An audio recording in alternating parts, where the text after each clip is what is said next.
Jay here from Stretford, Paddock. This is the Paper Talk. As you can see, I'm not in the studio. I'm not outside Old Trafford. I'm in my kitchen, but get involved in the chat and the comments because I want to hear from you lovely people about all the latest Manchester United news. What do you think about what is going on with our football club? There's loads of stories to get through. There's a little bit of an update on the takeover. Not much movement there.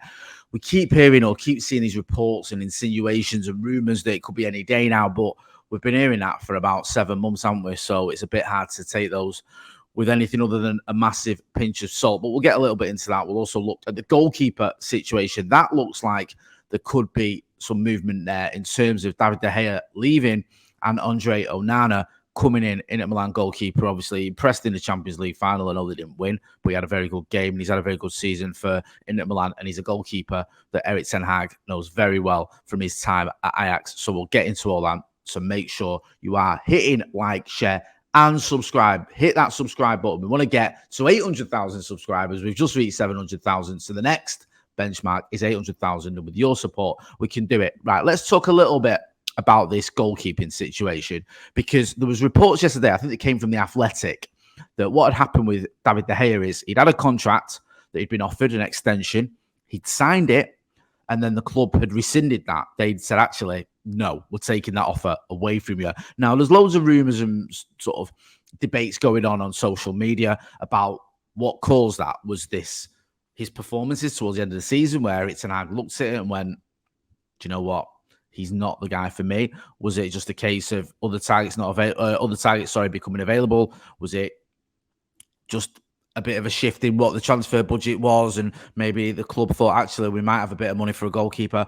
I don't think we can be crystal clear, but we'll go through some of the reports to try and sort of pick through the bones of it. So there's a report here in the Daily Mail. Now, this was sort of late last night with an update this morning, and it says here, Erik ten Hag's uncertainty over David De Gea is behind Manchester United's U-turn on his contract, with the Spanish goalkeeper now set to leave after the club withdrew their initial offer and returned with a lower one. So it says here, Mail Sport revealed earlier this month that the framework for a new contract aimed at reducing De Gea's $375,000 a week wage had been agreed between the player and the club, but Ten Hag's reservations over keeping his number one had put the deal in jeopardy.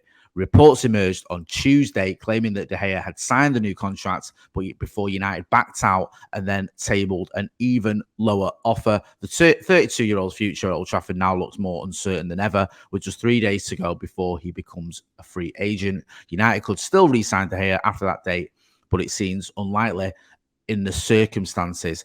The probable outcome is that De Gea will leave after 12 years at United and look for a new club amid lucrative offers from the Saudi Pro League. Now, listen, I personally think it's time for David De Gea to move on.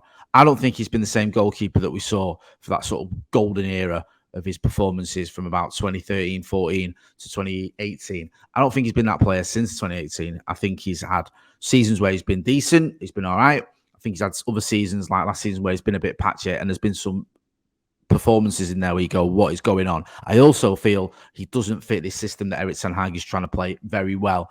Playing out from the back is not David De Gea's forte, and it shows. We've seen it in games where he's been exposed, his distribution has been exposed, and we've also seen it in games where it's not just his distribution, it's his shot stopping, his goalkeeping, his command of his area, just those other attributes that you need from a goalkeeper. That David De Gea, especially with his shot stopping, was second to none. He seems to have fallen off a little bit, and I just think now is the perfect time for him to move on. I'm not too fond of doing it that way, though, the way the club have gone about it, if I'm being brutally honest, offering him a deal and then taking it away from him once he's signed it. It's not the way I would treat someone who's been at the club for 12 years. Personally, I get things can change. You can look at his performances and go, hang on. But even that confuses me a little bit, because there was some suggestion that Erik ten Hag, seeing the way he's performed towards the end of the season, particularly in the FA Cup final, and then thought, well, he's not the guy for me.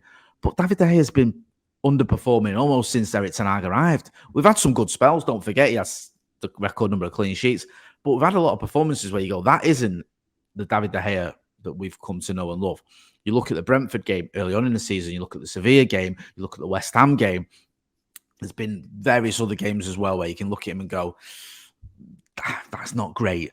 In the Arsenal game, I thought his distribution there was quite poor, and it ended up costing us. So I just feel that you have to sort of look at him for the entire season and say he's not quite been as good as he should have been. So it does surprise me a little bit if it has been a case of Erik ten Hag's finally gone at the end of the season. No, he's not for me. Although there is everyone has a breaking point, don't they? And maybe it was the FA Cup final, for example. I don't know, but maybe that was the point where Erik ten Hag just thought, no, we can't. I can't sort of rely on David De Gea. I mean, it is sort of sad to see him going this way if he is going to go, but I just feel like that is probably the best move for everyone, for all concerned, because I think when you look at what's happening and the way the game's moving forward and the way we want to play, then I just don't see how David De Gea can continue. I really don't, because I think that whilst he is a good shot stopper, and we still see that, like I said, when you look at the amount of clean sheets he's had, I still feel there's issues there, especially if you want to play this sort of modern way, playing out from the back.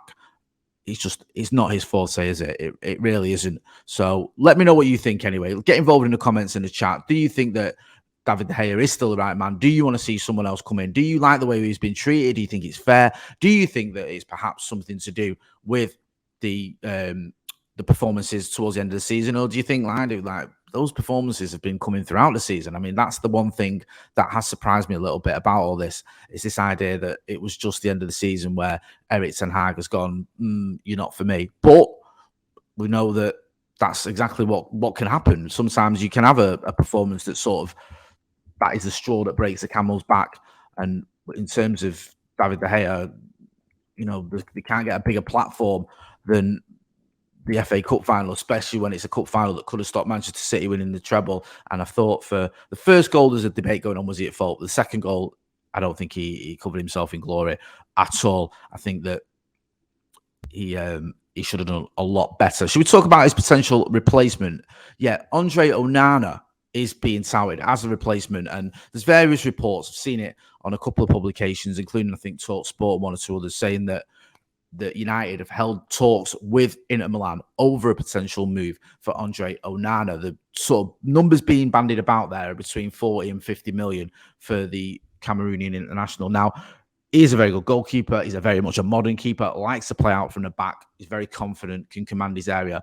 Shot stopping, he's decent. I don't think he's world class at shot stopping. He might get there. He's still relatively young for a goalkeeper, but he seems to be the favourite to take over from David De Gea. And there's a lot of sort of fire to the smoke of him coming in. There really is. When you look at it, you think, hang on a minute, there's something going on here. So many people and papers and publications are reporting it, that there seems to be something in it. Obviously, Erik ten Hag knows him, and we're hearing now that he's had talks, or the club have had talks with Andre Onana about bringing him in. Is that who you want to see come in and replace David De Gea? There was a report as well. I think, if I can find it, there was a report about Diogo Costa, but I think the one with Diogo Costa, it was very sort of, I think it came from, I think 90 Minutes might have had it, and it wasn't sort of as set in stone that that Costa was going to come in. I think there was a case of he'd been offered to Manchester United, but when I sort of tried to pick through the bones of that one, there wasn't a lot in it. I didn't see many other places reporting that. So I think Diogo Costa is one way you go, possibly. He has been linked with us quite a lot, but I don't see a lot in that. The Andre Onana one, though, there seems to be a lot more in that, because, like I said to you before, it seems like now Manchester United are ready to do that deal, and kind of fits in with what you'd expect for Manchester United. Knows the manager knows him from his Ajax days. He's a modern goalkeeper, likes to play out the back the way that Manchester United do. I just want to talk quickly about the takeover, because there was all these sort of rumours and a bit of a frenzy on social media last night with the fluctuating stock price of the shares at Manchester United. They went up a little bit, and people going, oh, this means the takeover is imminent. Sorry. I don't see that indicating anything. I don't think the shares went up high enough to indicate this is going to happen. There is going to be a takeover. Now, there's a report here, I think it's in the Evening News, talking about the fact that things we already know, basically. We already know that we'll wait in. I think there's an AGM today. That doesn't really mean too much. It goes on to say that what United bidders should make of the latest financial results. He says United released their latest financial results yesterday, confirming their summer transfer plans are not impacted. The latest results have propelled the club forward into a potentially record-breaking year for revenues, but the figures aren't good news or all good news ahead of a potential takeover this summer, according to football finance expert Kieran Maguire, who we've had on the channel several times. Despite seeing an increase in commercial revenue, matchday revenue, United still posted an operating loss of 4.7 million for 3 months to March 31st, 2023. There's an article there where sort of Kieran Maguire breaks it down. We will speak to Kieran again. We know what the situation is. It looks like it's going to be either Sheikh Jassim or Sir Jim Ratcliffe, depending on who you read. 1 minute one's the favourite, the other minute the other one is. Looks like Sheikh Jassim is in the lead, but these things can change, and we will have an update later on today. You're going to have Round Our Way with Joe and Scotty later on today at 4 o'clock, so make sure you check out that. And then later tonight, you're going to have me and Joe Smith doing transfers live. I'm a busy boy, mate. I'm doing a full shift today. So make sure you are hitting like, share, and subscribe. Don't forget as well, go and check out the interview we've got with Steve from the 1958. The process yesterday, you got the mega store closed. You can see us chatting to him as well. So go and check that one out. I've been J Motty. This has been the Paper Talk from my kitchen. Thanks for watching.